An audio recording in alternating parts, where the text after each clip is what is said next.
আসসালামু আলাইকুম, হ্যালো বিয়াস। আজকে আমরা কিভাবে ম্যাগনেট লাগাচ্ছি আপনারা দেখেন।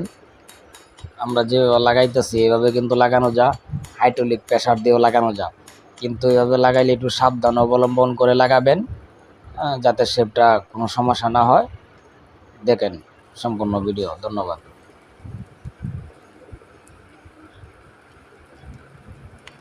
ভিডিওটা যদি ভালো লেগে থাকে অবশ্যই আমাদের পেজটা একটু ফলো করে দেবেন, আর ভিডিওটা শেয়ার করে দেবেন, অন্যকে দেখার সুযোগ করে দেবেন।